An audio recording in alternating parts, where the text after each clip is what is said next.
अस्सलाम वालेकुम। उम्मीद है कि आप देखने वाले, सुनने वाले सब बखैर वफ़ियत होंगे। आज के व्लॉग में मैं आपको जो मौजूदा दौर की धौंस, धांधली, गुंडागर्दी, घुटन और ये जो सारा माहौल है, इसका तारीख़ी पस मंज़र बताना चाहता हूँ। मुझे इल्म है कि आपको मुझसे ज़्यादा इन चीज़ों का पता होगा, लेकिन ऐसे बहुत सारे लोग जो हमारी तारीख़ और जो हकीकी तारीख़ है उससे वाकिफ़ नहीं है। मैं उनसे ये बात शेयर करना चाहता हूँ, और अगर मुझसे कहीं कोई गलती हुई हो तो प्लीज़ मुझे ज़रूर कमेंट बॉक्स में करेक्ट कीजिएगा। 1970 के जो इलेक्शन हुए थे, मैंने एक व्लॉग बनाया था और उसमें मैंने कुछ हक़ाइक़ आपसे शेयर किए थे कि उन इलेक्शंस में शेख मुजीबुर रहमान जो थे, उनको 2 तिहाई अक्सरियत मिली थी। उनकी सीटों की तादाद जो थी वो जुल्फ़िकार अली भुट्टो से डबल थी। कोई 160 से ऊपर सीटें शेख मुजीबुर रहमान ने जीती थी 1970 के इलेक्शन में, और भुट्टो साहब ने सिर्फ 80 के नज़दीक सीटें जीती थी। लेकिन यही लोग, चंद लोग, ताकतवर लोग, उस वक़्त अवाम की राय को अपने बूटों तले कुचलना चाहते थे, और वो बताना चाहते थे कि ऑल इन ऑल हम हैं और जो हम चाहेंगे वही होगा। तो हकीकत में इन्होंने शेख मुजीबुर रहमान की जो मेजॉरिटी थी इलेक्शन में, उसको इग्नोर कर दिया, उसको रद्दी की टोकरी में फेंक दिया, और जो ताकत या हुक्मरानी का हक अवाम ने शेख मुजीबुर रहमान को दिया था, इन्होंने उसे कबूल करने से इनकार कर दिया इन ताकतवर हलकों ने। और यही हथकंडे, ये जो काले हथकंडे हैं, शेख मुजीबुर रहमान के खिलाफ आजमाए, जो आज इमरान खान के खिलाफ इस्तेमाल हो रहे हैं। आपको जान के हैरानगी होगी कि जब 1970 के इलेक्शन में जब लोगों ने शेख मुजीबुर रहमान को जितवा दिया, तो इन ताकतवर हलकों ने उनके बाजू मरोड़ने की कोशिश की, और मार्च 1971 में उनको डराने धमकाने की कोशिश की और फायरिंग की कहीं उनके घर के करीब।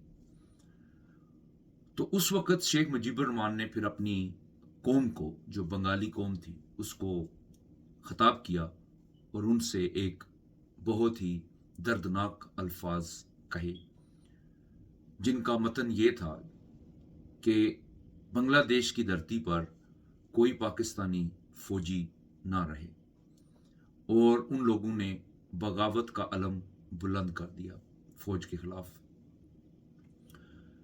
उसके फौरन बाद इन लोगों ने शेख मुजीबुर रहमान को अपनी कैद में ले लिया और उन पे झूठे मुकदमे बनाने शुरू कर दिए, बगावत के मुकदमे, और उनको बांग्लादेश से पाकिस्तान लाया गया और मियां वाली की जेल में रखा गया, और उनको झूठे मुकदमों में सजाए मौत सुना दी गई।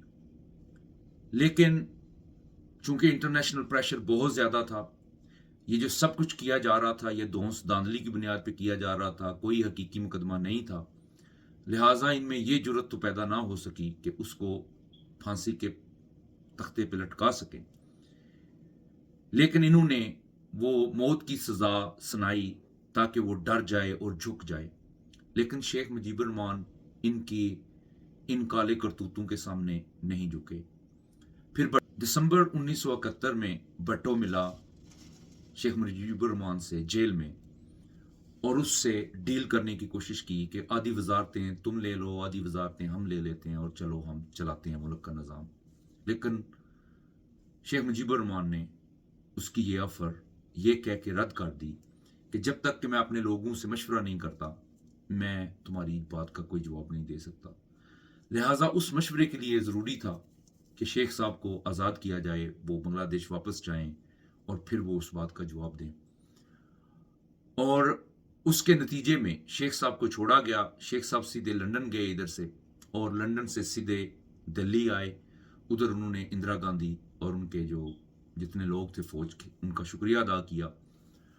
और जब वो वापस बांग्लादेश पहुंचे तो उनका लाखों लोगों ने इस्तकबाल किया। एयरपोर्ट के बाद बाहर लोग ही लोग थे जो उनका इस्तकबाल करने आए हुए थे एक हीरो के तौर पे। और इस तरह बदकिस्मती से उस वक्त तक जो पाकिस्तान को कंट्रोल करने वाले ताकतवर हलके थे, वो भारतीय फौजियों के सामने अपने हथियार फेंक चुके थे और बांग्लादेश की आवाम ने पाकिस्तानी फौज को इंतहाई बुरे तरीके से शिकस्त दे दी हुई थी और लिहाजा उनका सफ़र बांग्लादेश का आज़ादी का वहाँ से शुरू हो जाता है। एक चीज़ कंपैरिजन में जो इस तारीख में और जो मौजूदा हालात चल रहे हैं उसमें ड्रा करना चाहता हूँ कि वो तो सब कुछ इन लोगों ने इलेक्शन होने के बाद किया, लेकिन अब जो करने वो जा रहे हैं वही लोग, वही चंद लोग जो पाकिस्तान की तकदीर से शुरू से लेकर अब तक खेल रहे हैं, अब वो उससे भी भयानक करने जा रहे हैं। आपके सामने जो पाकिस्तान तहरीक इंसाफ की फर्स्ट ईयर लीडरशिप है जिसमें इमरान खान आता है, उसको गिरफ्तार कर लिया है। सेकंड ईयर जो लीडरशिप है जिसमें शाह महमूद कुरैशी आते हैं, यास्मीन राशिद आती हैं, परवेज़ लाइस जैसे लोग जो नए पार्टी में शामिल हुए थे वो आए थे, मियां महमूद थे, चौधरी एजाज थे, इन सब लोगों को गिरफ्तार किया हुआ है। इसके अलावा जो ज़िली लेवल पे लोग हैं, एमपी एमएनए के कैंडिडेट हैं जो गिरफ्तार नहीं हो सके, उनके घरों पे छापे मारे जा रहे हैं। तो ये जो सारा मंजर है, चूंकि इन ताकतवर लोगों को पता चल चुका है कि अवाम ने वोट पीटीआई को ही देना है, इमरान खान को ही देना है, लिहाजा ये इलेक्शन से पहले ही इमरान खान को इलेक्शन से आउट करना चाहते हैं। मेरे ख्याल में ये सफर 1971 के सफर से भयानक होगा। 1970 का जो ड्रामा था, धांधली का ड्रामा, वो इलेक्शन के बाद हुआ था, लेकिन इस दफा इन्होंने ये ड्रामा इलेक्शन से बहुत पहले कर दिया हुआ है। उस वक्त जो ज़राए मवासलात हैं, जो गुफ्तगू थी, जो अखबारात थे, टीवी थे, वो उस लेवल पे नहीं थे जिस दौर में आज हैं। सोशल मीडिया का दौर है और जितने नंगे ये लोग उस वक्त हुए थे, कोई सोच भी नहीं सकता कि ये कितने नंगे हो चुके हैं अभी इस दौर में जो मौजूदा दौर जा रहा है। लिहाजा मेरे ख्याल में जो अंजाम है इनके काले करतूतों का, वो 1970 से कई गुना भयानक होगा। आज मैं हसन नसार साहब से किसी ने एक सवाल किया है, उसका सुन रहा था कि सुना है कि आप मुल्क छोड़ के जा रहे हैं, तो उन्होंने अपने जवाब में एक बड़ी प्यारी बात कही जो हम सब के लिए है। वो बात ये थी कि वो कह रहे थे कि यार क्या कहूँ मैं इस जो सवाल के जवाब में, कि मेरे बाप दादा परदादा की कब्रें इंडिया में रह गई, मेरे माँ बाप की कब्र इधर पाकिस्तान में है, और अगर मैं ये मुल्क छोड़ के चला गया तो डेफिनेटली मेरे बच्चों ने मेरी कब्र कहीं बाहर बना देनी है। तो वो कह रहे थे कि हमें एक मुहावरे की इस सारे प्रोसेस में बड़ी अच्छी तरह समझ आ गई है, और मेरे ख्याल में उसी मुहावरे की हम सब नौजवानों को भी समझ आ जानी चाहिए, और वो ये है कि धोबी का कुत्ता न घर का न घाट का। तो नौजवानों, ये जागने का टाइम है।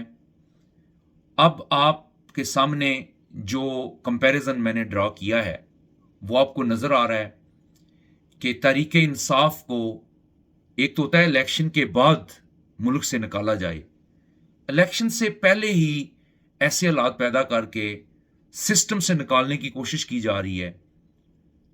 मेरी दुआ भी है कि अल्लाह करे कि इन जालिमों को अल्लाह हिदायत दे दे, जो कि कभी नहीं आती। जालिम अल्लाह ताला ने एक इम्तहान के लिए भेजा होता है, और वो इम्तहान हम सब नौजवानों का शुरू हो चुका है।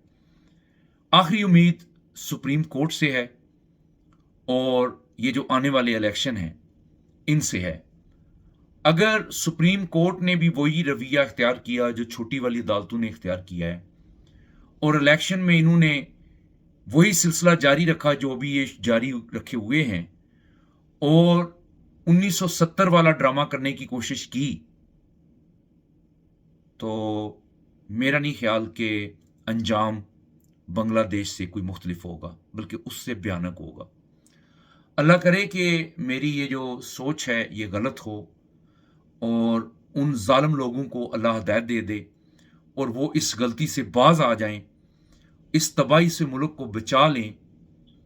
लेकिन सम टाइम दुआओं से काम नहीं चलता और मेरे ख्याल में अभी भी जो होने वाला है ये दवाओं से ठीक होने वाला नहीं है और सारा बोझ नौजवानों के कंधों पे है कि अब वो क्या पहले की तरह भेड़ बकरियां बने रहते हैं या बांग्लादेशी लोगों की तरह अपनी आज़ादी को इन जालिमों से बज़ोर ताकत छीन लेते हैं।